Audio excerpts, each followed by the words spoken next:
Namaskar. Welcome to Honest Astrology YouTube channel, and today I'm going to talk about a very important and very sought after placement, which is Rahu in the 11th and Ketu in the 5th house. I call these people the go-getters. This is one of the most powerful yogas for a good career and good finances. But overall, this is a mixed package. So this house has most good effects of Rahu and some bad effects of Ketu. So let's find out what's the 11th house and what's the 5th house. 5th is the house of children, love affairs, creativity, stomach. And Ketu sitting here, I have often seen tragic romances, and this is most dangerous placement for childbirth. Most people with Ketu in the 5th house, I have seen them struggle with children issues. Either they don't have children or children are not healthy. Something always goes wrong. On the other side, 11th is the house of finance, desire fulfillment, gains, whatever you do in this life.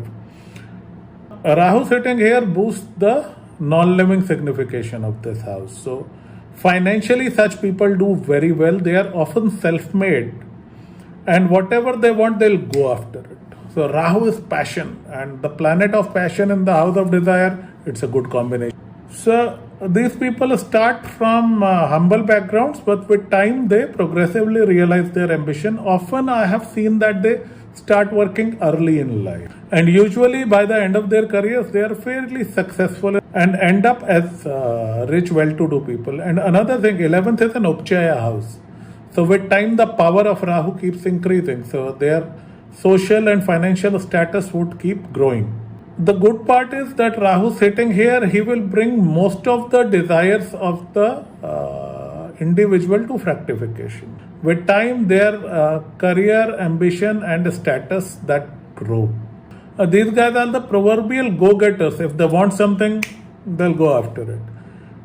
So they are very clear and focused and passionate about what they want, and they often leave their house early in life in order to chase their dreams, and they're usually very successful in whatever they try.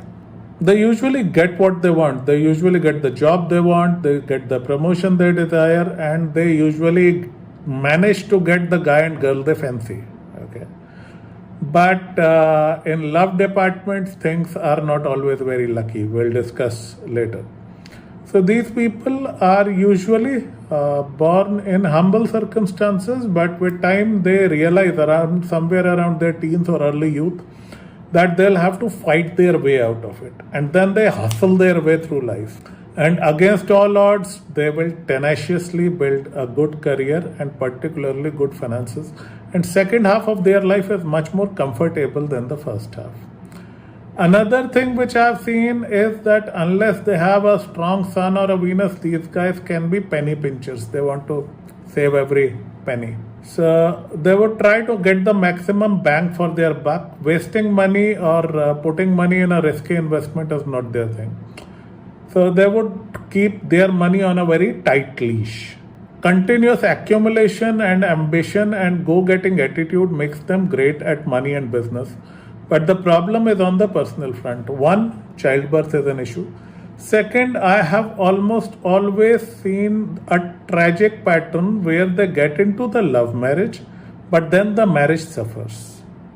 Until unless it's a romance, it's a passionate one, but once they get married, it's a different story. So until unless there are other healing influences in the chart, their marriage is often troublesome, especially the first marriage. So Ketu in the 5th house, sannyasi doesn't have children.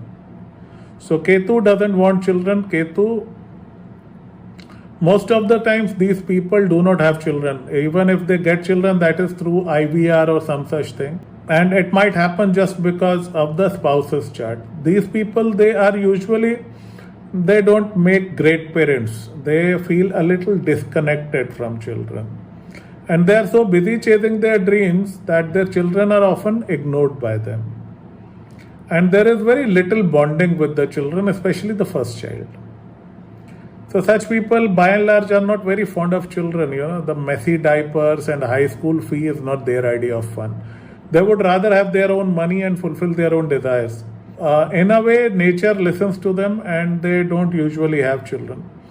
One very significant thing I have seen is that while these people can be good at studies, Ketu in the fifth often gives at least one break in their education. They might fail 1 year or they might drop 1 year to prepare for something. So, by and large, this is a good yoga in today's world because these individuals are almost sure to make good amounts of money. So, so these are children of destiny. They are destined to make a mark, make a good life, have a good career, and they are here to fulfill their desires. And Rahu helps them with it. Jai Rahu Dev.